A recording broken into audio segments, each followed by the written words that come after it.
ക്ലാസ്സിൽ മനോഹരമായ ഒരു കഥ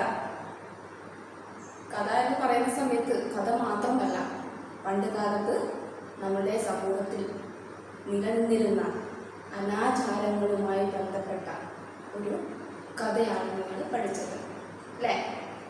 അടുത്തതായിട്ട് നിങ്ങൾ പഠിക്കാൻ പോകുന്നത് എഴുത്തച്ഛൻ്റെ അധ്യാത്മരാമായണം കിളിപ്പാട്ട്. അതിലുള്ള ചെറിയൊരു ഭാഗം മാത്രമാണ് നിങ്ങൾക്ക് പഠിക്കാനുള്ളത്. ഇത് നിങ്ങൾ മുൻ ക്ലാസ്സിൽ പഠിച്ചിട്ടുണ്ട്, ഇതേ പാഠഭാഗം തന്നെ നിങ്ങൾ പഠിച്ചിട്ടുണ്ട്. അതുകൊണ്ട് കൂടുതലായിട്ട് പറയേണ്ട ആവശ്യം ഉണ്ടെന്ന് തോന്നുന്നില്ല. എന്നാലും നമുക്ക് എന്ത് ചെയ്യാം, ഒന്ന് അതിൻ്റെ ഓർമ്മയൊന്ന് പുതുക്കാം. ഇവിടെ എഴുത്തച്ഛൻ എന്ന് പറയുന്ന സമയത്ത് പ്രാചീന കവിത്രയത്തിൽ ഒരാളാണ് എഴുത്തച്ഛൻ. ഓർക്കുക, പ്രാചീന കവിത്രയമുണ്ട്, അതേപോലെ തന്നെ ആധുനിക കവിത്രയവും ഉണ്ട്. പ്രാചീന കവിത്രയം, ത്രയം എന്ന് പറഞ്ഞാൽ 3 ആണെങ്കിൽ പ്രാചീന കവിത്രയം എന്ന് പറഞ്ഞാൽ എന്താണ്? 3 കവികൾ അല്ലേ? ആരൊക്കെയായിരുന്നു ആ കവികൾ? ഓർമ്മയുണ്ട് ആരൊക്കെയായിരുന്നു എന്ന് പറയാൻ ശ്രമിച്ചു നോക്കൂ. ആരൊക്കെയായിരുന്നു? ചെറുശ്ശേരി എഴുത്തച്ഛൻ, കുഞ്ചൻ നമ്പ്യാർ. പ്രാചീന കവിത്രയം ശ്രദ്ധിക്കുക, ആരൊക്കെയാണ്? ചെറുശ്ശേരി എഴുത്തച്ഛൻ, കുഞ്ചൻ നമ്പ്യാർ. അടുത്തതായിട്ട് ആധുനിക കവിത്രയം ആരൊക്കെയായിരുന്നു? കുമാരനാശാൻ, ഉള്ളൂർ എസ് പരമേശ്വരയ്യർ, വള്ളത്തോൾ നാരായണ മേനോൻ. മാറിപ്പോകരുത്, പ്രാചീന ആധുനിക. നമ്മുടെ ആധുനിക മലയാള ഭാഷയുടെ പിതാവായ എഴുത്തച്ഛൻ്റെ കവിതയാണ് പരിചയപ്പെടുന്നത് അല്ലേ? നമ്മൾ എന്തുകൊണ്ടാണ് എഴുത്തച്ഛനെ മലയാള ഭാഷയുടെ പിതാവ് എന്ന് വിളിക്കുന്നത്? എന്തുകൊണ്ടായിരുന്നു? നമ്മൾ നോക്കുകയാണെങ്കിൽ ഇവിടെ എഴുത്തച്ഛൻ ജീവിച്ചിരുന്നത് 16-ാം നൂറ്റാണ്ടിലാണെന്ന് പറയപ്പെടുന്നു. യാതൊരു രേഖകളുമില്ല. 16-ാം നൂറ്റാണ്ടിലാണെന്ന് പറയപ്പെടുന്നു എന്ന് മാത്രമേ ഉള്ളൂ. അതിനു മുൻപാണ് ചെറുശ്ശേരി ജീവിച്ചിരുന്നത്. ചെറുശ്ശേരി 15-ാം നൂറ്റാണ്ടിലാണ് ജീവിച്ചത്. പക്ഷേ നമ്മൾ ചെറുശ്ശേരിയിലെ കൃഷ്ണഗാഥ നിങ്ങൾ പഠിച്ചു അല്ലേ? അതിന് മലയാള പദങ്ങൾ ഉപയോഗിച്ചിട്ടുണ്ട്. എന്നിരുന്നാലും നമ്മൾ മലയാള ഭാഷയുടെ പിതാവ് എന്ന് ആരെയാണ് വിളിക്കുന്നത്? എഴുത്തച്ഛനെയാണ്. അതിന് കാരണം മലയാള അക്ഷരങ്ങൾക്ക് കൃത്യമായ ഒരു ചട്ടക്കൂട് ഉണ്ടാക്കിയെടുത്തിരിക്കുന്നത് എഴുത്തച്ഛനാണ്. നമ്മൾ നോക്കുകയാണെങ്കിൽ എഴുത്തച്ഛൻ്റെ കാലഘട്ടം വരെ മലയാള സാഹിത്യശാഖ 2 കൈവഴിയായിട്ടായിരുന്നു ഒഴുകിയിരുന്നത്. ഒന്ന് പാട്ട്, അടുത്തത് മണിപ്രവാളം. ഇതിനെക്കുറിച്ച് നിങ്ങൾ മുൻ ക്ലാസ്സുകളിൽ മുന്നോട്ട് പോകുന്ന സമയത്ത് നിങ്ങൾക്ക് പഠിക്കാൻ സാധിക്കും. അപ്പോൾ നമുക്ക് ജസ്റ്റ് ഒന്ന് പറയാം. പാട്ട് എന്ന് പറഞ്ഞാൽ മലയാളവും തമിഴും കൂടി കലർന്നൊരു ഭാഷ. ഇതിന് ലക്ഷണമുണ്ട്. ദ്രവിഡ സംഘാതാക്ഷര നിബദ്ധ മെതുക മോന വൃത്തവിശേഷയുക്തം പാട്ട്. ദ്രവിഡ സംഘാതാക്ഷരം, ദ്രവിഡ എന്ന് പറഞ്ഞാൽ തമിഴ് അക്ഷരങ്ങൾ ഉപയോഗിച്ചുകൊണ്ട് എഴുതുക. അതാണ് ഏതെന്ന് പറയുന്നത്? പാട്ട് പ്രസ്ഥാനം എന്ന് പറയുന്നത്. അടുത്തത് മണിപ്രവാളം. ഭാഷ സംസ്കൃതയോഗ മണിപ്രവാള. സംസ്കൃതത്തിൽ നിന്ന് വിഭക്തി പ്രത്യയങ്ങൾ ചേർത്തുകൊണ്ടുള്ള ഒരു ഭാഷയാണ് നമുക്കതിൽ കാണാൻ സാധിക്കുക. ചുരുക്കി പറഞ്ഞാൽ പാട്ട് എന്ന് പറയുമ്പോൾ മലയാളവും തമിഴും കൂടിക്കലർന്നൊരു ഭാഷ. നിങ്ങൾ ഒരു ഫിലിം സോങ് കേട്ടിട്ടില്ലേ? മണിച്ചിത്രത്താഴിലെ പഴന്തമിഴ് പാട്ട്. അത് ഓർത്ത് വെച്ചാൽ മതി. ഇനി വരുന്ന ക്ലാസ്സുകളിൽ നിങ്ങൾക്ക് ഇതൊക്കെ പഠിക്കാനുണ്ടാവും. മണിപ്രവാളം എന്ന് പറഞ്ഞാൽ സംസ്കൃതവും മലയാളവും കൂടിക്കലർന്ന ഒരു ഭാഷ എന്ന് നമുക്ക് പറയാം. ഉദാഹരണത്തിന് പണ്ട് കാലത്ത് നമ്മൾ ശ്രീരാമൻ എന്ന് പറയുന്നതിന് പകരം പ്രാചീന കവിത്രങ്ങളുടെ കൃതികളിലൊക്കെ നമുക്ക് കാണുന്നത് ചീരാമൻ എന്നായിരിക്കും. ശ എന്ന അക്ഷരം ഇല്ലായിരുന്നു. അതേപോലെ തന്നെ ലക്ഷ്മണൻ എന്നുള്ളത് നമ്മൾ ഇലക്കണൻ എന്നാണ് കാണുക. എന്താണ് മലയാള അക്ഷരങ്ങൾക്ക് കൃത്യമായ ഒരു ചട്ടക്കൂട് ഉണ്ടാക്കിയെടുക്കുന്നത് എഴുത്തച്ഛൻ. ഇദ്ദേഹത്തിൻ്റെ ജീവിത കാലഘട്ടം 16-ാം നൂറ്റാണ്ടാണെന്ന് പറയപ്പെടുന്നു. അതേപോലെ തന്നെ മാതാപിതാക്കൾ ആരെന്ന് അറിയില്ല. പക്ഷേ മലപ്പുറം ജില്ലയിൽ ആണ് ജനിച്ചത് എന്ന് തുഞ്ചപ്പറമ്പിൽ ആണ് ജനിച്ചത് എന്ന് പറയപ്പെടുന്നു. അപ്പം ഇദ്ദേഹത്തിന് രാമൻ എന്ന് പറയുന്ന ഒരു സഹോദരൻ ഉണ്ടായിരുന്നു. അങ്ങനെ രാമൻ്റെ അനുജൻ രാമാനുജൻ, തുഞ്ചത്ത് രാമാനുജൻ എഴുത്തച്ഛൻ എന്നതാണ് പൂർണ്ണ നാമധേയം. ഇവിടെ ശ്രദ്ധിക്കുക, തുഞ്ചത്ത് രാമാനുജൻ എഴുത്തച്ഛൻ. രാമൻ്റെ അനുജൻ എന്ന രീതിയിലാവാമെന്ന് പണ്ഡിതന്മാർ പറയപ്പെടുന്നു. പിന്നെ കിളിപ്പാട്ട് പ്രസ്ഥാനത്തിൻ്റെ പ്രജ്ഞാതാവ് കൂടിയായിരുന്നു എഴുത്തച്ഛൻ. കിളിയെ വിളിച്ചു വരുത്തിയിട്ട് അതിന് തേനും പഴവും കൊടുക്കാമെന്ന് പറഞ്ഞുകൊണ്ട് അതിനെ കൊണ്ട് പാട്ട് പാടിക്കുന്ന ഒരു രീതി, അതാണ് കിളിപ്പാട്ട് പ്രസ്ഥാനം എന്ന് പറയുന്നത്. അതോടൊപ്പം തന്നെ ഭക്തി പ്രസ്ഥാനത്തിൻ്റെ ഉന്നതിയിൽ നിൽക്കുന്ന ഒരാളായിരുന്നു എഴുത്തച്ഛൻ. കൂടുതലായിട്ട് പറയേണ്ട ആവശ്യമില്ല അല്ലേ? നിങ്ങളുടെ കഴിഞ്ഞ ക്ലാസ്സുകളിലൊക്കെ എഴുത്തച്ഛനെ പരിചയപ്പെട്ടിട്ടുണ്ട്. അപ്പം നിങ്ങൾക്കിവിടെ പഠിക്കാനുള്ളത് മായാമൃഗത്തിൻ്റെ ഒരു കഥയാണ്. ഇവിടെ ചാപ്റ്ററിൻ്റെ പേര് കനകമൃഗം. കനകം എന്ന് പറഞ്ഞാൽ സ്വർണം. നമ്മൾ മായാമൃഗത്തിൻ്റെ കഥയൊന്ന് നമുക്ക് നോക്കാം. ആർക്കെങ്കിലും അറിയുമോ മായാമൃഗത്തിൻ്റെ കഥ? അറിയില്ല അല്ലേ? നമുക്കൊന്ന് രസമൊന്ന് പറയാം. പണ്ട് ശ്രീരാമനും സീതയും കൂടെ വനവാസത്തിന് പോയ സമയത്ത് ലക്ഷ്മണൻ അവരുടെ കൂടെ പോയിരുന്നു. അങ്ങനെ സീതയെ കണ്ട് മോഹിച്ച് രാവണൻ സീതയെ തട്ടിക്കൊണ്ടു പോകാൻ പല വഴികളും ആലോചിക്കുകയാണ്. അങ്ങനെ ഒരു പോംവഴി കിട്ടി. മാരീചൻ എന്ന രാക്ഷസനെ ഒരു മാനിൻ്റെ രൂപത്തിൽ ഇവരുടെ അടുക്കിലേക്ക് അയച്ചു. ഇവിടെ സ്വർണ്ണ നിറമുള്ള മാനിനെ കണ്ടിട്ട് സീത പറഞ്ഞു, ഭർത്താവെ എനിക്കതിനെ പിടിച്ചു കൊണ്ട് തരണം. ആ സമയത്ത് ശ്രീരാമന് സീത പറഞ്ഞത് അനുസരിക്കാം നിർത്തിയില്ല അല്ലേ? അത്രയും സ്നേഹത്തിലായിരുന്നു അവർ. അങ്ങനെ ലക്ഷ്മണനെ വിളിച്ചു പറഞ്ഞു, നീ സീതയെ നല്ല പോലെ നോക്കണം, ഞാൻ ആ മാനിനെ പിടിച്ചിട്ട് വരാമെന്ന് പറഞ്ഞുകൊണ്ട് ശ്രീരാമൻ മാനിൻ്റെ പിന്നാലെ ഓടുകയാണ്. ഇവിടെ രാവണന്റെ ലക്ഷ്യം എന്ന് പറയുന്നത് ശ്രീരാമനെ സീതയിൽ നിന്നും അകറ്റിക്കൊണ്ടു പോവുക എന്നതായിരുന്നു. അങ്ങനെ മാരീചൻ എന്ന ഈ രാക്ഷസ വേഷത്തിൽ വന്ന മാൻ എന്ത് ചെയ്തു? സീതയെ ഇങ്ങനെ മുന്നോട്ട് കൊണ്ടുപോയി ശ്രീരാമനെ. അങ്ങനെ രക്ഷയില്ലാന്ന് കണ്ട സമയത്ത് ശ്രീരാമൻ അതിനെ അമ്പെയ്ത സമയത്ത് അത് താഴെ വീണു. വലിയൊരു രാക്ഷസ രൂപം കൊണ്ട് താഴെ വീണു. എന്നിട്ട് അവിടെ നിന്ന് ശ്രീരാമന്റെ ശബ്ദത്തിൽ ലക്ഷ്മണ എന്ന് വിളിക്കുകയാണ്. അങ്ങനെ ലക്ഷ്മണൻ തൻ്റെ ജ്യേഷ്ഠൻ എന്തോ ആപത്ത് പറ്റിയെന്ന് വിചാരിച്ചുകൊണ്ട് എന്ത് ചെയ്യുകയാണ്?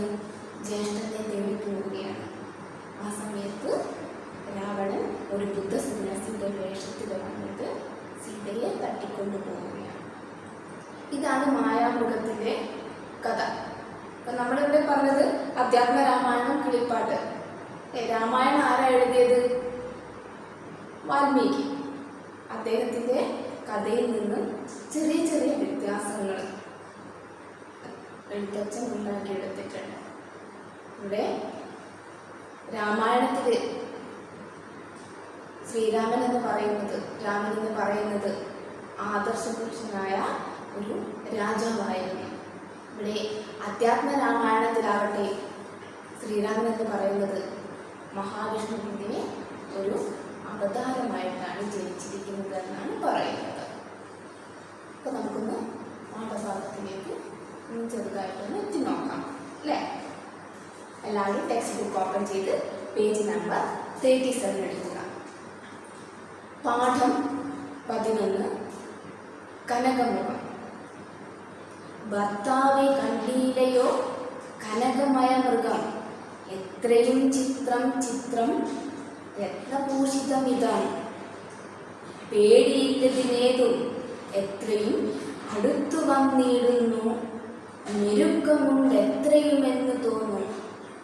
കളിപ്പാൻ അതിസുഖമുണ്ടിതു നമുക്കിന്നു, വിളിച്ചിടുക വരുമെന്ന് തോന്നുന്നു ന്യൂനം. പിടിച്ചു കൊണ്ടിരുന്നു നീടുക വൈകിടാതെ, മടിച്ചിടരുത് ഏതും ഭർത്താവേ ജഗൽപതേ. മൈഥിലി വാക്യം കേട്ടു രാഘവൻ അരുൾ ചെയ്തു, സോദരൻ തന്നോട് നീ കാത്തുകൊള്ളുക വേണം. സീതയെ അവൾക്കൊരു ഭയവുമുണ്ടാകാതെ, യാതുധാനന്മാരുണ്ട് കാനനം തന്നിലെങ്ങും എന്നരുൾ ചെയ്തു ധനുർബാണങ്ങൾ എടുത്തുടൻ. ചെന്നിതു മൃഗത്തെ കൈക്കൊള്ളുവാൻ ജഗന്നാഥൻ. അടുത്തു ചെല്ലും നേരം വേഗത്തിലോടിക്കളഞ്ഞ്, അടുത്തുകൂടായെന്ന് തോന്നുമ്പോൾ മന്ദം മന്ദം. അടുത്തു വരുമപ്പോൾ പിടിപ്പാൻ ഭാവിച്ചിടും, അടുത്തമോട് ദൂരെ കുതിച്ചു ചാടുമപ്പോൾ. ഇങ്ങനെ തന്നെ ഒട്ടു ദൂരത്തായതു നേരമെങ്ങനെ പിടിക്കുന്നു വേഗമുണ്ടിതിനേറ്റം. എന്നുറച്ചാശ വിട്ടു രാഘവനൊരു ശരം, നന്നായി തൊടുത്തുടൻ വലിച്ചു വിട്ടിടിനാൻ. വന്മാനതു കണ്ടു ഭൂമിയിൽ വീണ നേരം, വന്മല പോലെയൊരു രാക്ഷസ വേഷം പൂണ്ടാൻ. മനോഹരമായൊരു ഭാഗമാണ് നിങ്ങൾക്ക് പഠിക്കാനുള്ളത്. അവിടെ ചിത്രത്തിലേക്ക് നിങ്ങൾക്ക് നോക്കിയാൽ കാണാം സീതയും ശ്രീരാമനും. ശ്രീരാമൻ എന്ത് ചെയ്യുന്നു? അമ്പയ്യാൻ നോക്കുന്നു. ഒരു മാന് മരങ്ങൾക്കിടയിലൂടെ ഇങ്ങനെ പതുക്കെ പോകുന്നു. നമുക്കിത് നോക്കാം. ഭർത്താവെ കണ്ടീലയോ കനകമയ മൃഗം. അല്ലയോ ഭർത്താവെ കണ്ടീലയോ, നിങ്ങൾ കണ്ടില്ലേ? കനകമയ മൃഗം. മൃഗം എങ്ങനെയുള്ളത്? കനകമയം. കനകം എന്ന് പറഞ്ഞാൽ സ്വർണം, സ്വർണ്ണ നിറമുള്ള മൃഗത്തെ കണ്ടില്ലേ? എത്രയും ചിത്രം ചിത്രം. ചിത്രം എന്ന് പറഞ്ഞാൽ പല അർത്ഥങ്ങളുണ്ട് അല്ലേ? ഈ ചിത്രം എന്ന് പറഞ്ഞാൽ പടം, നമ്മൾ വരയ്ക്കുന്ന പടമില്ല, അതാണ് ചിത്രം. അടുത്തത് മനോഹരം. അതാണ് മനോഹരമായിരിക്കുന്നു. രത്നഭൂഷിതമിതം. രത്നം ഭൂഷിതം എന്ന് പറഞ്ഞാൽ അലങ്കരിക്കപ്പെട്ട. അതെങ്ങനെയാണുള്ളത്? രത്നങ്ങൾ കൊണ്ട് അലങ്കരിക്കപ്പെട്ട ഒരു മുഖമാണത്. പേടിയില്ലതിനേതും, അതിന് ഒട്ടും പേടിയില്ല. എത്രയും അടുത്തു വന്നിടുന്നു. പേടിയില്ല എന്ന് പറയാൻ കാരണം എന്താണ്? അത് അടുത്ത് വരുന്നു. നമുക്ക് പേടിയില്ല, നമ്മൾ അടുത്ത് ചെല്ലുമോ? നിങ്ങളുടെ പേരന്റ് നിങ്ങളെ അടിക്കാൻ പോവുക, ആ സമയത്ത് നിങ്ങൾക്ക് പേടിയുണ്ട് അല്ലേ? അപ്പം നിങ്ങൾ അടുത്തേക്ക് പോവോ? ഇല്ല അല്ലേ? നമ്മൾ എന്ത് ചെയ്യും? ദൂരേക്ക് മാറി മാറിപ്പോവും. എന്നോട് എന്താ പറഞ്ഞിരിക്കുന്നത്? പേടിയില്ലതിനേതും എത്രയും അടുത്തു വന്നിടുന്നു, മെരുക്കമുണ്ട് എത്രയും എന്ന് തോന്നും. അങ്ങനെ അടുത്ത് വരുന്നത് കൊണ്ട് എന്ത് തോന്നുന്നു? മെരുക്കം വെച്ച ഇണക്കം. നമ്മളോട് എന്തോ ഇണക്കമുള്ളത് പോലെ തോന്നുന്നുണ്ട് എന്നാണ് പറഞ്ഞിരിക്കുന്നത്.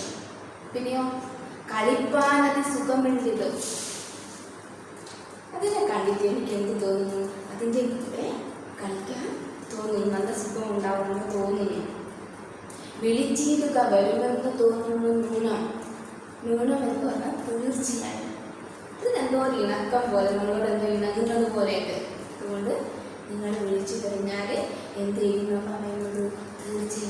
തീർച്ചയായും ആ മാറി നമ്മുടെ അടുത്തേക്ക് വരും. കളിപ്പാൻ അതിസുഖമുണ്ടിത് നമുക്കിന്ന്, വിളിച്ചിടുക വരുമെന്ന് തോന്നുന്നു ന്യൂനം. പിടിച്ചു കൊണ്ടിങ്ങ് പോന്നിടുക വൈകിടാതെ. ഭർത്താവെ അങ്ങ് എന്ത് ചെയ്യൂ? ഒട്ടും വൈകാതെ അതിനെ ഇന്ന് പിടിച്ചു കൊണ്ടുവരുമെന്നാണ് പറഞ്ഞിരിക്കുന്നത്.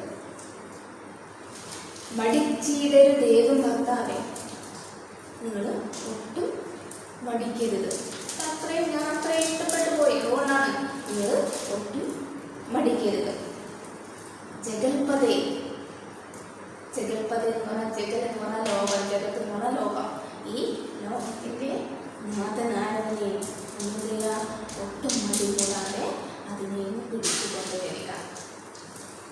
മൈഥിലി വാക്യം കേട്ട് രാഘവൻ അരുൾ ചെയ്തു. മൈഥിലി എന്ന് പറഞ്ഞാൽ സീത. മൈഥിലി വാക്യം കേട്ടു എന്ന് പറഞ്ഞാൽ സീത പറഞ്ഞ വാക്കുകൾ കേട്ടു രാഘവൻ അരുൾ ചെയ്തു. രാഘവൻ എന്ന് പറഞ്ഞാൽ ശ്രീരാമൻ. രാഘവൻ അരുൾ ചെയ്തു. അരുൾ ചെയ്യുക എന്ന് പറഞ്ഞാൽ അരുളുക എന്ന് പറഞ്ഞാൽ പറയുക. ശ്രീരാമൻ പറഞ്ഞു സോദരൻ തന്നോട്, തൻ്റെ സോദരൻ എന്ന് പറഞ്ഞ സഹോദരനായ ലക്ഷ്മണനോട് പറഞ്ഞു, നീ കാത്തുകൊള്ളുക വേണം. നീ എന്ത് ചെയ്യാ? സീതയെ സംരക്ഷിച്ചു കൊള്ളുക. അവൾക്കൊരു ഭയവുമുണ്ടാകാതെ, സീതയ്ക്ക് ഒരു ഭയവുമുണ്ടാകാതെ നീ എന്ത് ചെയ്യണം?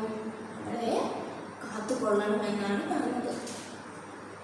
യാതുധാനന്മാരുണ്ട് രാക്ഷസന്മാര്. ഈ കാട്ടിൽ മുഴുവൻ ആരുണ്ട്? രാക്ഷസന്മാരുണ്ട്. കാനനം എന്ന് പറഞ്ഞാൽ കാട്. ഈ കാട്ടിൽ മുഴുവൻ രാക്ഷസന്മാരുണ്ട്.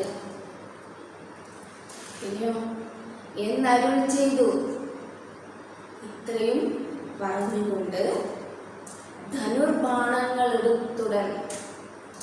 ധനുർബാണങ്ങൾ, അമ്പും വില്ലും. ധനുസ് ബാണം, അമ്പും വില്ലും എടുത്ത് ഉടൻ ചെന്നിത് മൃഗത്തെ കൈക്കൊള്ളുവാൻ ജഗന്നാഥൻ. മൃഗത്തെ പിടിക്കാൻ വേണ്ടിയിട്ട്, കൈക്കൊള്ളാൻ വെച്ച് പിടിക്കുക, കൈക്കൊള്ളാൻ വേണ്ടിയിട്ട് എന്ത് ചെയ്തു? ശ്രീരാമൻ പോയി. അടുത്ത് ചെല്ലും നേരം വേഗത്തിലോടിക്കളഞ്ഞു. അത് അടുത്തേക്ക് ചെല്ലും തോറും അതെന്ത് ചെയ്യും? ശ്രീരാമൻ അടുത്തെത്താനായി എന്ന് കാണുന്ന സമയത്ത് വേഗത്തിലോടും. പിന്നെ അടുത്തുകൂടാ എന്ന് തോന്നുമ്പോൾ മന്ദം. ശ്രീരാമൻ അടുത്തെത്തിയിട്ടില്ല എന്ന് തോന്നുമ്പോൾ എന്ത് ചെയ്യും? മന്ദം എന്ന് പറഞ്ഞാൽ സാവധാനം. ശ്രീരാമൻ അടുത്തെത്തി എന്ന് കാണുമ്പോൾ എന്ത് ചെയ്യും? വേഗത്തിലോടും. ശ്രീരാമൻ അടുത്തെത്തിയിട്ടില്ല എന്ന് കാണുന്ന സമയത്ത് സാവധാനം ഇങ്ങനെ നടന്നു പോകും. അടുത്തു വരുമ്പോൾ പിടിപ്പാൻ ഭാവിച്ചിടും, പടുത്തമോടെ ദൂരെ കുതിച്ച് ചാടും. അപ്പോൾ അങ്ങനെ അടുത്തെത്തി, ശ്രീരാമൻ അടുത്തെത്തി അതിനെ പിടിക്കാൻ പോകുന്ന സമയത്ത് എന്ത് ചെയ്യുന്ന പറഞ്ഞത്? പടുത്തമോട്. പടുത്തം എന്ന് പറഞ്ഞാൽ സാമർത്ഥ്യത്തോടു കൂടി എന്ത് ചെയ്യും? ദൂരേക്ക് കുതിച്ച് ചാടും. അപ്പം ഈ മാനിന്റെ ലക്ഷ്യം എന്ന് പറയുന്നത് എന്താണ്? കഴിയുന്നത്ര ദൂരത്തേക്ക് ശ്രീരാമനെ കൊണ്ടുപോവുക. അതാണ് ഈ മാനിന്റെ ലക്ഷ്യം. ഇങ്ങനെ തന്നെ ഒട്ടു ദൂരത്തായതോ നേരമെങ്ങനെ പിടിക്കുന്നു, വേഗമുണ്ട് ഇതിനേറ്റം. ഇങ്ങനെ ഇപ്പൊ രാമൻ ചിന്തിക്കുകയാണ്, ഇതിങ്ങനെ പോവാണല്ലേ, ഇതിന് എങ്ങനെയാണ് പിടിക്കുക? അതിനെന്ത്? ചില സമയത്ത് വേഗത കുറവാണ്, ചില സമയത്ത് വേഗം കൂടുതലാണ്. എങ്ങനെ പിടിക്കും? എന്നുറച്ചാശ വിട്ടു. എന്ത് തന്നെയാലും വേണ്ടിയില്ല, ഇതിനെ പിടിച്ചിട്ട് തന്നെ കാര്യം എന്ന് വിചാരിച്ചുകൊണ്ട് രാഘവൻ ഒരു ശരം. രാഘവൻ എന്ന് പറഞ്ഞാല് രാമൻ എന്ത് ചെയ്തു? ഒരു ശരം അമ്പെടുത്തു. നന്നായി തൊടുത്തുടൻ വലിച്ചു വിട്ടിയിടുന്ന. ഇനി ഇതിന്റെ പിന്നാലെ പോകാൻ കഴിയുന്നില്ല. ഇനി എന്ത് ചെയ്യുക? അമ്പെയ്ത് വീഴ്ത്തുക തന്നെ. അങ്ങനെ ചെയ്തു. അമ്പെടുത്ത് നന്നായിട്ട് വലിച്ച് വിട്ടു. പൊന്മാനത് കണ്ട് ഭൂമിയിൽ വീണ നേരം പൊന്മാനത് കൊണ്ടു. എന്നിട്ട് എന്ത് ചെയ്തു? അമ്പെയ്ത സമയത്ത് ആ അമ്പാർക്ക് കൊണ്ടു? മാനിന് കൊണ്ടു. ഭൂമിയിൽ വീണ നേരം മാൻ എന്ത് ചെയ്തു? ഭൂമിയിലേക്ക് ഇങ്ങനെ വീഴുകയാണ്. വന്മല പോലൊരു രാക്ഷസ വേഷം പൂണ്ടാൻ. വന്മല എന്ന് പറഞ്ഞാൽ വലിയ മല. വലിയ മല പോലെയുള്ള ഒരു വലിയൊരു രാക്ഷസനായി മാറി. ആര്? ഈ പൊന്മാൻ. ഇത്രയുമാണ് നിങ്ങൾക്ക് പഠിക്കാനുള്ളത്. അപ്പോൾ പൊന്മാന്റെ വേഷത്തിൽ വന്നത് ആരാണ്? മാരീചൻ ആണ് പൊന്മാന്റെ വേഷത്തിൽ വന്നത്. ഇത്രയും ഭാഗമാണ് നിങ്ങൾക്ക് പഠിക്കാനുള്ളത്. ഇനി എല്ലാവരും എന്ത് ചെയ്യാം? നന്നായിട്ട് 2-3 തവണ ഈ ചാപ്റ്റർ റീഡ് ചെയ്ത് നോക്കാം.